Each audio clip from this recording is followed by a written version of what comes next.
Okay, back again, and I'm going to try and show you this cardboard and textile creation that I made in order. This is all just synthetic material, but I thought the patterns were really pretty. So inside are cardboard panels, just pieces of boxes really cut up to fit, and I made this so as to have a place to store drawings of mine. This is one of them, and I sort of tried to organize all this around a central theme. There it goes. It opens out like this. You're never going to be able to see this on the tiny screen, and the basic, most important drawing for me that made me start on this is that one. Boom. Oh my goodness. This is terrible. Bear with, okay? I will just stick it in here. Like we're inside the house together now. That's the drawing that I made with the falling bird. And it's part of my completion process session about emotions coming back to me, really.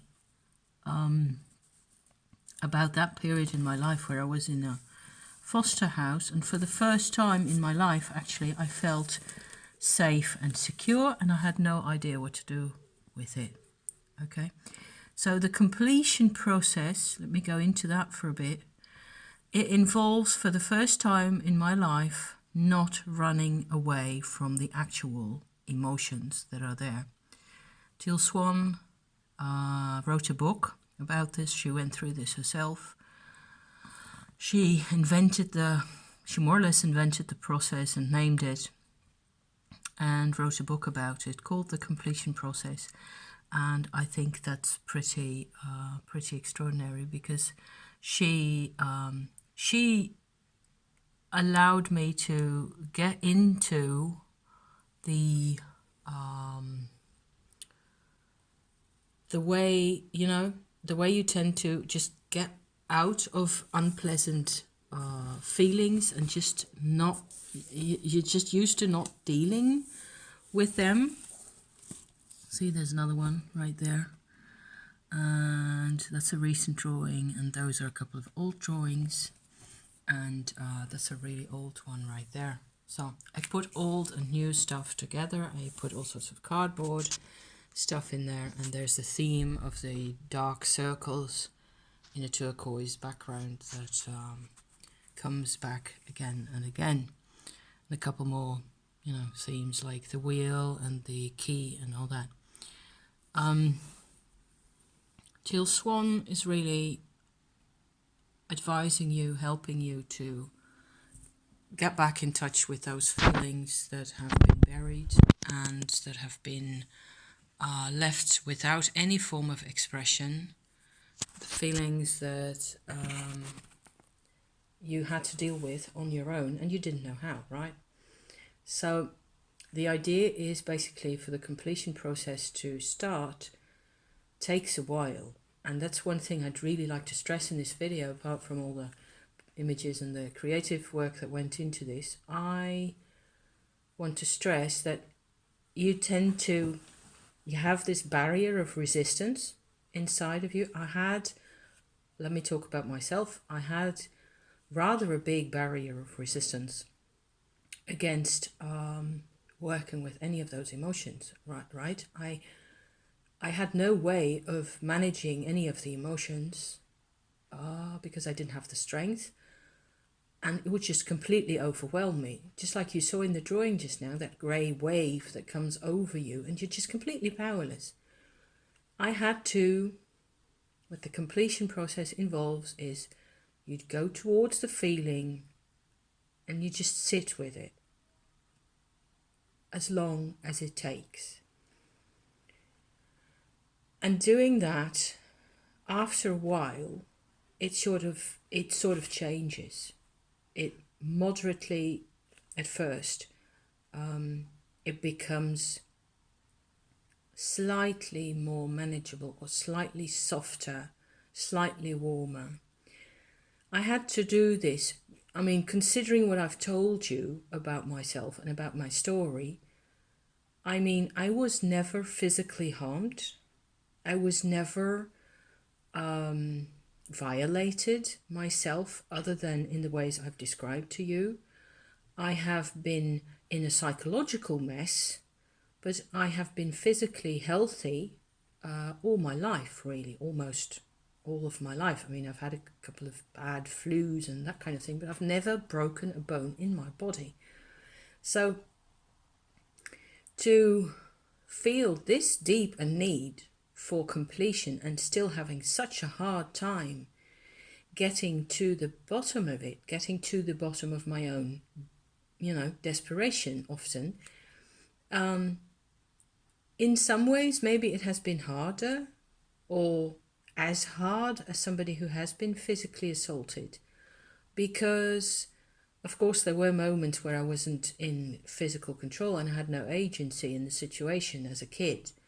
But most of the time, the problem had been buried really deep beneath the surface, and things were not expressed. There was only silence.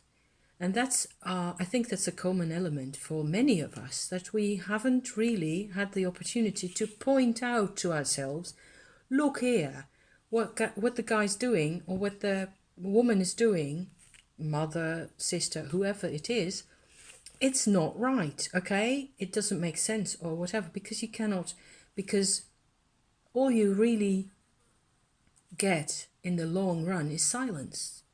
People, what my mother-in-law used to call silent speak, okay? Silent speak is in Dutch zwijgtaal, so it's the language of being mute, okay? The expression that you can get from somebody who's really not saying anything so much, but there's buckets, blame, guilt, anger, rage, even fear, all that gets expressed without a single word being uttered. That's a big deal. My mother was like that very much. She used to get quieter, and that was the only indication you got that there was something wrong. Okay, so that's one thing that's terrified me. And the fact that I never had anything that I could deal with, nothing that I could grab onto, like, okay, this is what's going on, now I can respond in such and such a way. It was just quicksand, layers and layers upon layers of quicksand. And getting back to myself, getting back to my own, the way I actually felt back then, this big cardboard construction has helped me to maintain a vision of that in my life, to hang on to it, and I can sort of sense it as a really comfortable presence. I'm going to move you around slightly so you can see have a bit more of a view of the way that thing looks inside.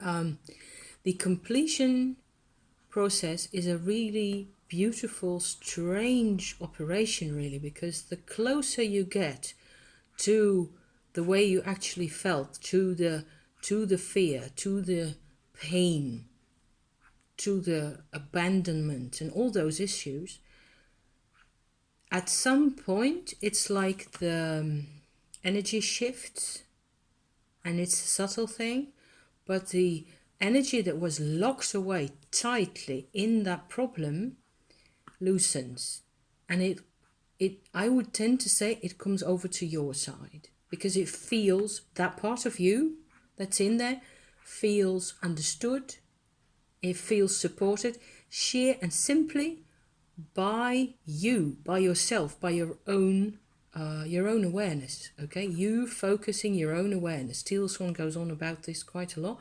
how you don't really, it's the only thing that really works,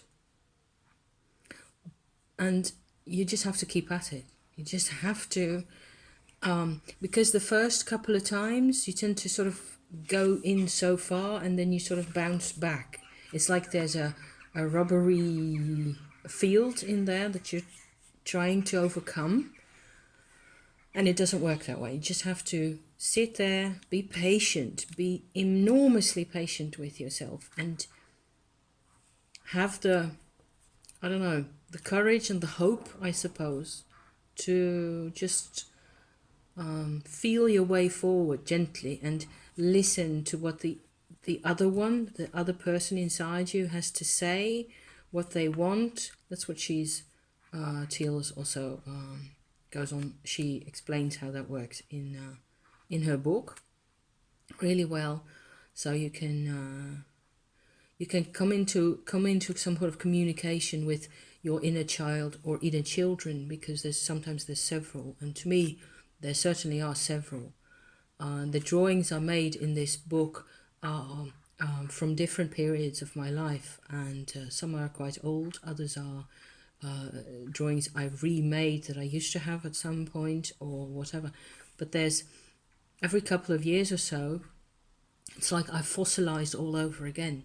I sort of scrunched down into some sort of crystallized state, and there was no further movement, there was no further development, because I didn't have the juice of life that it takes to proceed, to grow, to develop on those layers, really.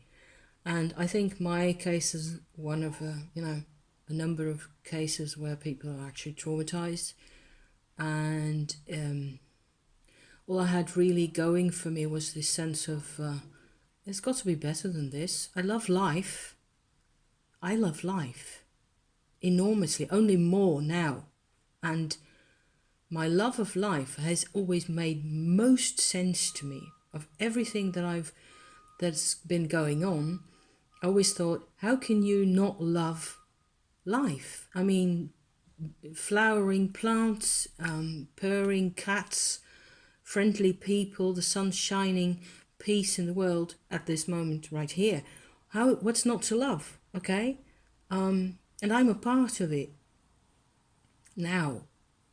But it used to be a tiny intellectual space where I could have these thoughts, and it has been my mother actually who has always insisted that you have to be grateful for what you got and all those kind of, positivistic ideas. And that used to be the way she talked, really, over the top of the silent speak, I wonder how many of people out there are going to say, oh yeah, silent speak is something I've, this guy or that woman, my mum, my grandparents, because I think it's very common, and people didn't have the opportunity, they didn't have the education, they didn't just have the verbal muscles, I suppose. I've got lots of verbal muscles that I've always thought, and my mum thought the same, that I inherited them from my Jewish ancestors, very voluble, verbal people, more than the other, Dutch, straightforward natives. I suppose you could call them. I don't know what to call those people. So there you go. I hope I'm going to watch this back first, see what it looks like, whether the camera is not all over the place. And I'll be talking to you soon. Thank you. Bye-bye.